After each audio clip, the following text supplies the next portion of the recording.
Hello friends, welcome to our channel. Today we are to study about the history of constitution. In previous lecture also we studied about the history of constitution. So today is the very important lecture for the GPS and UPSC prelim examinations. So today we also study about the Act of India Act, okay, but in the way of Lord Montagu Chelmsford's reforms, okay, मतलब કે આજે આપણે ભારત શાસન અધિનિયમના થોડાક સુધારા ભણશું. અત્યાર સુધી આપણે જોયું કે ભારત શાસન અધિનિયમ જોયો, ભારત શાસન અધિનિયમમાં કઈ કઈ વસ્તુનો સમાવેશ થતો હતો એ જોયો. હવે ભારત શાસન અધિનિયમમાં સુધારા કે why we need a reform, શા માટે આપણે સુધારાની જરૂર પડશે. તો this is the very most important lecture, બરોબર છે. I will try my best, બરોબર છે, હું કરીશ તમને લોકોને ખ્યાલ આવે અને બોર ના થાઓ. ઓકે, તો ભારત શાસન અધિનિયમના સુધારા જોઈએ. જો ભારત શાસન અધિનિયમના સુધારા છે 1919 માં કરવામાં આવ્યા હતા. ભારત શાસન અધિનિયમ 1919 પણ કહી શકો અથવા ભારત શાસન અધિનિયમના એટલે ભારતનો જે અધિનિયમ ઘડવામાં આવ્યું હતું જે આપણે પ્રીવિયસ લેક્ચરમાં જોયું હતું, જેમાં 1919 માં સુધારાઓ કરવામાં આવ્યા. તો એ સુધારા કોને ફાળે ગયા? તો કે મોન્ટેગ્યુ અને ચેમ્સફોર્ડ. એટલા માટે આપણે મોન્ટેગ્યુ ચેમ્સફોર્ડ સુધારા તરીકે પણ ઓળખીએ છીએ, બરોબર. તો મોન્ટેગ્યુ ચેમ્સફોર્ડ સુધારા તરીકે પણ ઓળખાય અને ભારત શાસન અધિનિયમ 1919 ના રિફોર્મ સુધારા તરીકે પણ ઓળખાય છે. તો મોન્ટેગ્યુ કોણ હતો? તો મોન્ટેગ્યુ સેક્રેટરી ઓફ સ્ટેટ, જે આપણે જોયું હતું કે બોર્ડ ઓફ કંટ્રોલ નાબૂદ થઈને સેક્રેટરી ઓફ સ્ટેટ નું પદ નવું આપવામાં આવ્યું હતું. તો મોન્ટેગ્યુ છે સેક્રેટરી ઓફ સ્ટેટ હતો અને ચેમ્સફોર્ડ છે ઈ વાઇસરોય હતા. ચેમ્સફોર્ડ છે ઈ વાઇસરોય હતા, જ્યારે મોન્ટેગ્યુ છે સેક્રેટરી ઓફ સ્ટેટ હતા. તો મોન્ટેગ્યુ અને ચેમ્સફોર્ડ ની અંદર શું ફેરફાર થયા તો એના વિશે આપણે થોડું જોઈએ. તો જેવી રીતે બોર્ડ ઉપર લખ્યું છે એ પ્રમાણે આપણે જોઈએ તો કે દ્વિશાસન પદ્ધતિ દાખલ થઈ. ભારત શાસન અધિનિયમ 1919 ના સુધારાનો પહેલો સુધારો તો દ્વિશાસન પદ્ધતિ. દ્વિશાસન પદ્ધતિનો મતલબ થાય પ્રાંત અને કેન્દ્રને જુદી સત્તા આપી દેવામાં આવી. મતલબ કે બંને વચ્ચે કાર્યનું વિભાજન કરી દેવામાં, પ્રાંત એટલે રાજ્ય અને કેન્દ્ર વચ્ચે કાર્યનું વિભાજન કરી દેવામાં આવ્યું અને રાજ્ય સરકારને પોતાનું જુદું બજેટ પાડવાની સત્તા આપવામાં આવી. યાદ રાખજો, કેન્દ્ર દ્વારા મતલબ કે આ સુધારા દ્વારા રાજ્યને પોતાનું અલગ જુદું બજેટ અલગ પાડવાની સત્તા આપવામાં આવી, જેનાથી કોઈ પણ રાજ્ય પોતાનો વહીવટ પોતાના કાયદાઓ બનાવીને ચલાવી શકે, બરોબર છે. પણ રાજ્ય રહેતું કોને આધીન? કેન્દ્રને આધીન. કેન્દ્રના નિયમોને અમુક પાલન કરવું પડતું હતું, બરોબર. અને દ્વિશાસન પદ્ધતિ કે દ્વિશાસન પદ્ધતિમાં રાજ્ય અને કેન્દ્રને જુદા જુદા પાડી દે, મતલબ કે કાર્યનું વિભાજન કરવામાં આવ્યું, બરોબર. બીજી વસ્તુ કે આ જે દ્વિશાસન પ્રણાલી છે એના જન્મદાતાનું નામ યાદ રાખજો, સર લિયોનલી હતું. શું નામ હતું? સર લિયોનલી. આખું નામ આપણે જોવા જઈએ તો ઘણા એમ પણ કહે છે સર લિયોનિલ કોટિસ. ઘણી બુકમાં આમ પણ લખેલું સર લિયોનિલ કોટિસ, જે દ્વિશાસન પદ્ધતિના પિતા અથવા જન્મદાતા તરીકે પણ ઓળખવામાં આવે છે. હવે આ સુધારા જ્યારે દાખલ કરવામાં આવ્યા ત્યારે વાઇસરોયની કામગીરી માટે 3 ભારતીય સભ્યોની રાખવાની જોગવાઈ કરવામાં આવી હતી. તો 3 ભારતીય સભ્યોની જોગવાઈ શા માટે કરવામાં આવી? તો કે એ ભારતના કાયદા કાનૂન મતલબ કે ભારતની પ્રજાને ઓળખી શકે સારી રીતે, એટલા માટે ભારતની પ્રજાને લાભદાયક પણ થાય અને સરકાર તેનો સારો, અંગ્રેજ સરકાર બ્રિટિશ ભારતની સરકાર તેનો ફાયદો પણ ઉઠાવી શકે. આ માટે વાઇસરોયની કામગીરી માટે 3 ભારતીય સભ્યો રાખવાની પણ જોગવાઈ કરવામાં આવી હતી, બરોબર છે. ખ્યાલ આવ્યો? ઓકે. બીજી વસ્તુમાં ખાસ આપણે જોઈએ, એક નાનકડું રિવિઝન મારી દઈએ કે ભારત શાસન અધિનિયમ 1919 લોર્ડ મોન્ટેગ્યુ ચેમ્સફોર્ડ સુધારા તરીકે પણ ઓળખવામાં આવે છે, જેની અંદર દ્વિશાસન પદ્ધતિ દાખલ કરવામાં આવી. દ્વિશાસન પદ્ધતિ એટલે પ્રાંત અને કેન્દ્રના કાર્યને વહેંચી દેવા, રાજ્ય પોતાનું અલગ બજેટ પણ બહાર પાડી શકતું હતું આ સુધારાને આધારે. ઓકે, પણ એ રહેતું કોને આધીન? કેન્દ્રને આધીન રહેતું હતું. ઓકે, પણ આ પદ્ધતિના પિતા કોને માનવામાં આવે છે? સર લિયોનિલ પોર્ટિસને માનવામાં આવે છે. બરોબર. અને આ ચેમ્ફોર્ડ જે હતો એ વાઇસરોય હતા, જે મોન્ટેગ્યુ સેક્રેટરી ઓફ સ્ટેટ હતા. હવે આ કામગીરી માટે વાઇસરોયને 3 ભારતીય સભ્યો પણ રાખવાની જોગવાઈ કરવામાં આવી હતી. સેકન્ડ થિંગ આપણે જોઈએ આમાં તો કે આમાં બંને પ્રાંત અને કેન્દ્રો વચ્ચે વિષયોની વહેંચણી કરી દીધી. અલગ અલગ વિષયોની વહેંચણી કરી દીધી. મતલબ કે જે પ્રાંતને લગતા શિક્ષણ, કર, કોઈ ભી અલગ અલગ વિષય જેના વિશે આપણે ડિટેલમાં ચર્ચા કરી લઈશું. અલગ અલગ વિષયો ઉપર સંઘના વિષયો કયા છે, રાજ્યના વિષયો કયા છે. બરોબર. અત્યારે ખાલી એટલું યાદ રાખો કે દ્વિશાસન પદ્ધતિમાં વિષયો જુદા જુદા પાડી દેવામાં આવ્યા હતા.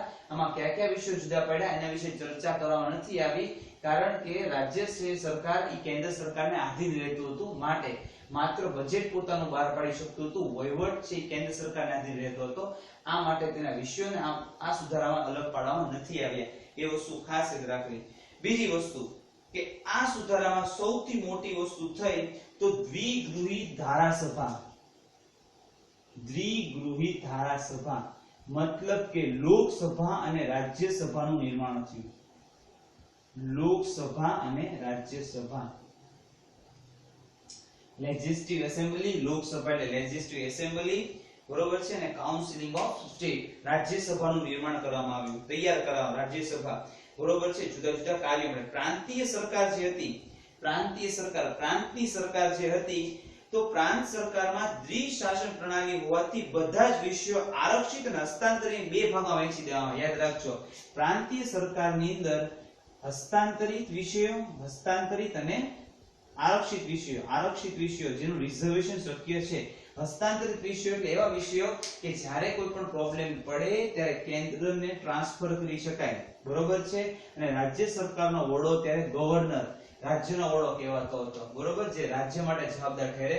અને કેન્દ્રનો વડો જે આપણે વાઇસરોય ગણતા હતા. બરોબર, જે આખા ભારત માટે પણ એટલે કે બ્રિટિશ ભારત માટે પણ જવાબદાર હતો અને કેન્દ્ર માટે પણ જવાબદાર રહેતો હતો. બીજી વસ્તુ કે ખાસ રાખવાની, પહેલી વખત દેશમાં ડાયરેક્ટ ચૂંટણી થઈ. પહેલી વખત દેશમાં પ્રત્યક્ષ ચૂંટણી કરવામાં આવી. પહેલી વખત દેશમાં પ્રત્યક્ષ ચૂંટણી કરવામાં આવી. પણ આ પ્રત્યક્ષ ચૂંટણીની એક મર્યાદા હતી કે જે લોકો વધારે કર ભરતા હોય, યાદ રાખો, જે લોકો વધારે કર ભરતા હોય, જેનું શિક્ષણ સૌથી સારું હોય, જે બ્રિટિશ લોકો પ્રત્યે વફાદાર હોય, બ્રિટિશ સરકારના સભ્યો હોય, આવા લોકોને જ મત આપવા દેવામાં આવતો હતો. બીજા કોઈ વ્યક્તિ આ ચૂંટણીમાં મત આપી શકતા હતા નહીં. કેવા પ્રકારની ચૂંટણી? પ્રત્યક્ષ ચૂંટણી, જેમાં કર, શિક્ષણ, સંપત્તિ જેની પાસે વધારે હોય, કારણ કે બ્રિટિશ સરકાર તેનો લાભ ઉઠાવી શકે. અને એ સમયમાં સંપત્તિ ધરાવનાર કોણ હતા? દેશી રાજા રજવાડાઓ હતા. બરોબર છે. ઓકે, આ રીતે. બીજી વસ્તુ કે આની અંદર એક વસ્તુની ખાસ કે શીખ લોકો જે હતા, ભારતીય ખ્રિસ્તી લોકો હતા, અને એંગ્લો ઇન્ડિયન તથા યુરોપિયન માટે અલગ મતદાર મંડળની જોગવાઈ કરવામાં આવી. બરોબર, શીખ લોકો, શીખ, પછી ભારતીય ખ્રિસ્તી લોકો, યુરોપિયન લોકો, શીખ લોકો, ભારતીય ખ્રિસ્તી લોકો, યુરોપિયન લોકો અને એંગ્લો ઇન્ડિયન લોકો માટે થઈ લખી દઉં છું ભારતીય ખ્રિસ્તી લોકો, એંગ્લો ઇન્ડિયન અને યુરોપિયન લોકો માટે એક અલગ જોગવાઈ, મતદાર મંડળની જોગવાઈ કરવામાં આવી હતી. તો કઈ ચાર પ્રજા માટે? જ્યારે તમારે યુપીએસસી કે જીપીએસસી નો પ્રશ્ન પૂછાઈ શકે તો ત્યારે એમાં નીચે આપેલા વિધાનમાંથી કયું વિધાન સાચું છે? તો સૌથી વધારે શક્યતા ધરાવતા આ વિધાન આવે કે પ્રત્યક્ષ ચૂંટણી કરવાનું, ત્યાં કર,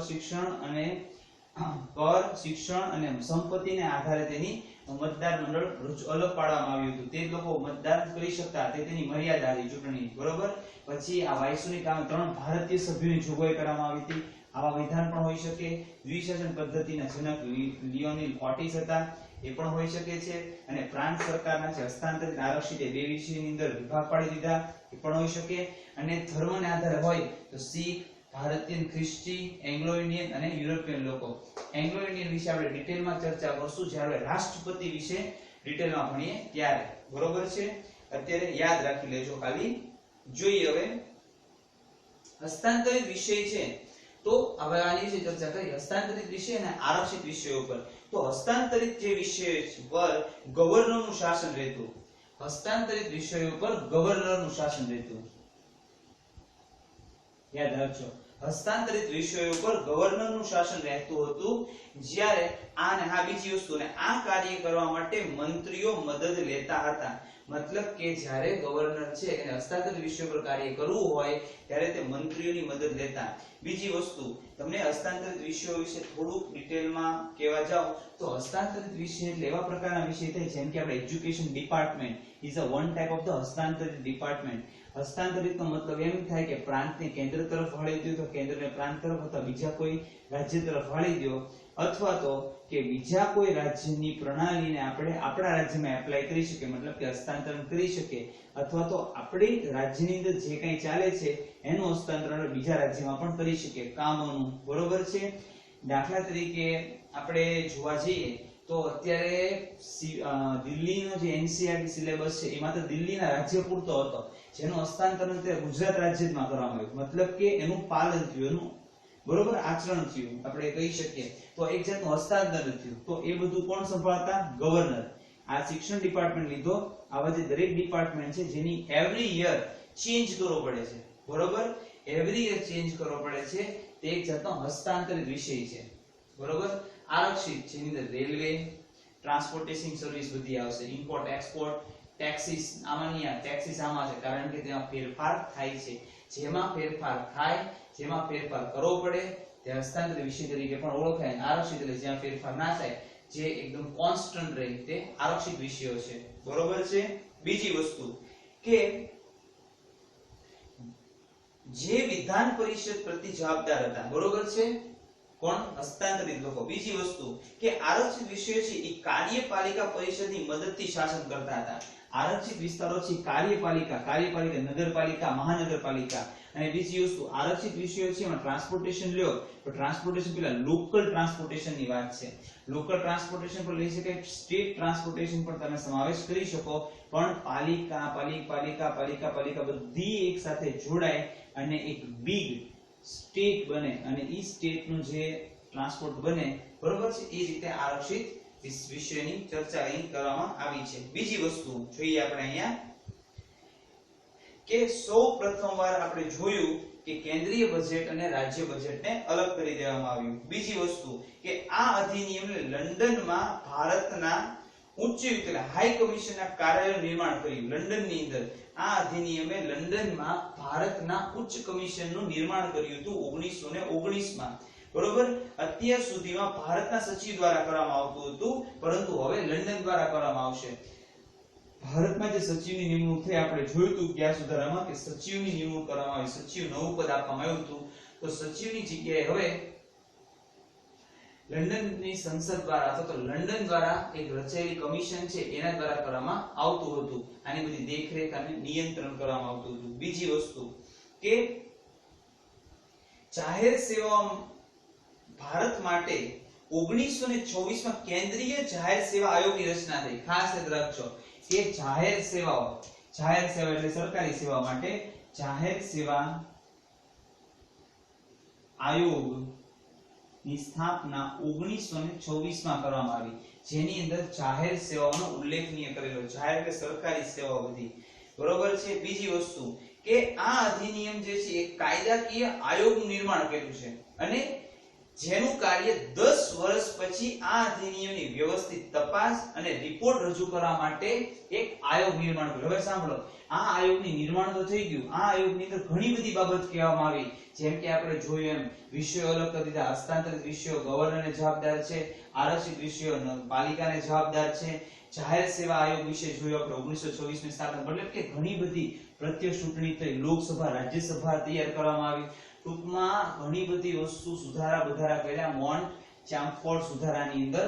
તો 10 વર્ષ અંતર્ગત 10 વર્ષમાં થયેલી કામગીરીને આધારે કે 10 વર્ષમાં કઈ કઈ કામગીરીઓ થાય છે, કેવી રીતે કામગીરી થાય છે, કયો અધિકારી કેવી રીતે કામ કરે છે, કયો અધિકારી કેવી રીતે કામ લે છે, ભારતની અંદર રાજકીય શાસન કેટલું પ્રસરેલું છે, ભારતમાં રાજકીય શાસન માં લોકોની શું જાગૃતતા ઉદ્ભવી છે, આ માટે થઈ સાયમન કમિશનની રચના કરવામાં આવી.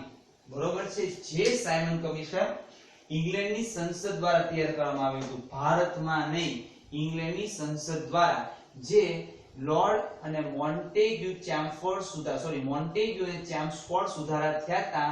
એ સુધારાના 10 વર્ષમાં, એનો મતલબ એવો થયો કે 1919 માં થયું એટલે 10 વર્ષ પછી 1929 આવવું જોઈએ. મતલબ એવું નહોતું થયું.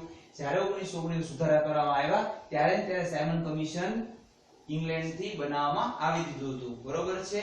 તો એટલું વસ્તુ યાદ રાખજો કે આપણે સાયમન કમિશન માં જોઈએ, પણ સાયમન કમિશન જે છે ઈ આ જે બધા સુધારા થયા એ સુધારા કેવી રીતે થયા, બરોબર છે, આમાં દરેકનો ફાળો કેટલો છે, જેમ કે કાર્યપાલિકા છે તો કાર્યપાલિકાનો અધિકારી છે એ કેવી રીતે લોકો પાસેથી કામ લે છે, આરક્ષિત વિષયોની જાળવણી કેવી રીતે કરે છે, ગવર્નર લોકો પાસેથી કેવી રીતે કામ લે છે, મંત્રીમંડળ પાસેથી કેવી રીતે કામ લે છે. મતલબ કે દરેક વસ્તુની દેખરેખ રાખવા માટે સાયમન કમિશનની નિમણૂક કરવામાં આવી હતી. બરોબર છે, બનાવવામાં આવ્યું હતું. In short mean.